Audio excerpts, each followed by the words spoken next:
તો રાજ્યસભાની ચૂંટણીને લઈને જાહેરનામું પ્રસિદ્ધ થઈ ગયું છે અને ગુજરાત રાજ્યસભાની 4 બેઠક માટે જાહેરનામું પ્રસિદ્ધ થયું.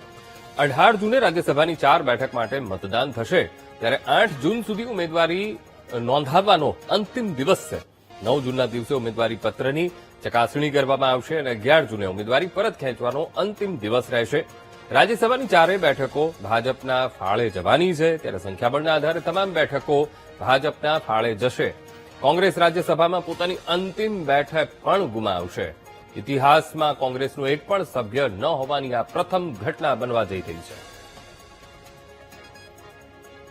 તો આજે રાજ્યસભાની ચૂંટણીનું જાહેરનામું પ્રસિદ્ધ થવાનું છે 8 જૂન, જેમાં ફોર્મ ભરવાની એ છેલ્લી તારીખ રહેશે. 9 જૂને ફોર્મની ચકાસણી થવાની છે.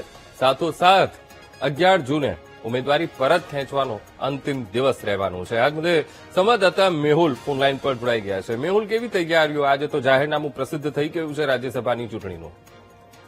બિલકુલ જી અંકુર, વાત કરવામાં આવે તો રાજ્યસભાની ચૂંટણીને લઈને જાહેરનામું પ્રસિદ્ધ થયું છે. ગુજરાતની 4 બેઠકો ખાલી થઈ છે, જેમાં કોંગ્રેસની અંતિમ રાજ્યસભાની જે બેઠક છે તે પણ ખાલી થઈ રહી છે. શક્તિસિંહ ગોહિલ જે રાજ્યસભાના કોંગ્રેસના અંતિમ જે સભ્ય હતા, 4 બેઠકો જે અત્યારે સંખ્યાબળ છે તેના આધારે ભારતીય જનતા પાર્ટી સત્તા પક્ષને જશે અને આ માટેનું જે જાહેરનામું છે તે આજે પ્રસિદ્ધ થઈ ચૂક્યું છે. 8 જૂન સુધી ઉમેદવારો ઉમેદવારી કરી શકશે. 8 જૂન ઉમેદવારી કરવાનો અંતિમ દિવસ છે. 9 જૂનના રોજ જે ઉમેદવારી પત્રોની ચકાસણી કરવામાં આવશે અને 11 જૂનના રોજ ઉમેદવારી પત્ર પરત ખેંચવાનો અંતિમ દિવસ જે છે તે ચૂંટણી પંચે જાહેર કર્યો છે. રાજ્યમાં ચૂંટણી થવાની સંભાવના બિલકુલ નહીવત છે, પરંતુ જો ચૂંટણી થાય છે તો તે 18 જૂનના રોજ મતદાન થશે. ખાસ ગુજરાતમાં અત્યારે જે સંખ્યાબળ છે ધારાસભ્યોનું, તેના જોતા તમામ 4 બેઠકો ભારતીય જનતા પાર્ટીના ફાળે જશે.